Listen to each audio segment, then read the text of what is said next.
Pasti DPR RI akan mendukung apa yang menjadi program dan hal-hal yang menjadi keinginan dari pemerintahan yang akan datang.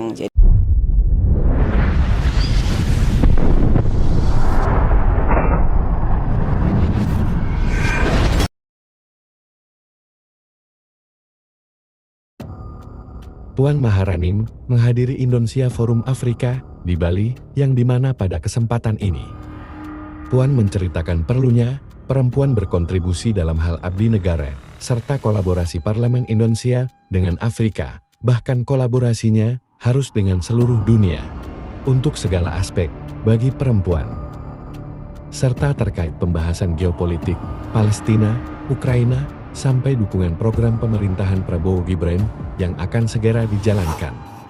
Kesempatan itu bukan karena perempuan, tapi itu bagaimana kemudian harkat dan martabat perempuan itu kemudian kita berikan kesempatan. Jadi bukan hanya karena perempuan dan laki-laki, tapi memang memberikan kesempatan perempuan adalah memberikan harkat dan martabat kepada para perempuan. Artinya membuka luas segala aspek ya? Segala aspek yang bisa diberikan kepada perempuan. Ibu, secara khusus Ibu melihat perlu nggak ada kerjasama perempuan parlemen antara Indonesia dan DPR RI dengan Afrika ini? Bukan hanya di Afrika, tapi semua parlemen yang ada di dunia untuk membuka akses, kesempatan, hubungan, dan kerjasama dengan semua parlemen yang ada di dunia.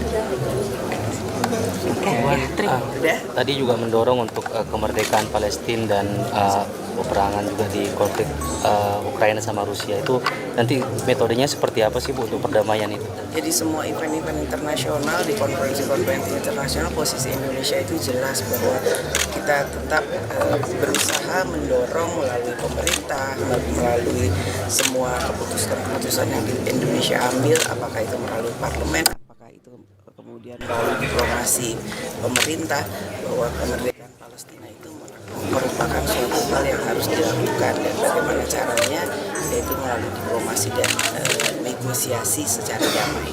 Bukan tadi kan dari ada implementasi dari perdamaian untuk mendamaikan antara Palestina dan juga Rusia seperti itu. Kita terus mendorong dan berusaha melalui DPR RI, juga melalui jalur pemerintah. Bu Puan tadi dari perwakilan dari bilang bahwa salah satu yang harus ditekankan oleh parlemen dari kedua negara adalah perubahan dari undang-undang atau produk hukum yang dicetak untuk investasi dan juga bisnis. DPR sendiri ke depannya akan seperti apa untuk undang-undang yang diperlukan?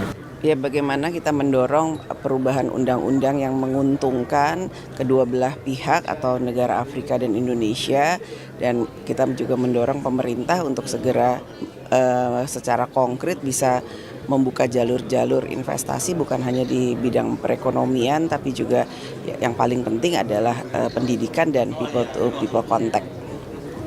Ya. Tadi mengenai persamaan, kan tadi Bu Puan sempat menyoroti persamaan antara pertumbuhan ekonomi Afrika dan Indonesia, itu bagaimana Bu nanti ke depannya dari DPR sendiri? Ya, kita mendorong pemerintah untuk ini hubungan Indonesia dengan Afrika kan sudah hampir 69 tahun ke depan, ini sudah 70 tahun, bahkan hal-hal yang sangat berkaitan dengan Indonesia Afrika itu sudah dijajaki, juga banyak sekali terjadi sejak sejarah konferensi Asia Afrika. Jadi ya, dengan konferensi tingkat KTT sekarang Indonesia Afrika ini, ya kami mendorong dari DPR RI agar pemerintah bisa secara konkret membuka luas dan meningkatkan hubungan antara Afrika dan Indonesia. Termasuk UMKM-nya gitu Bu? Iya. Boleh di luar konteks ini anggaran IKN yang dikabarkan turun tuh apa sih?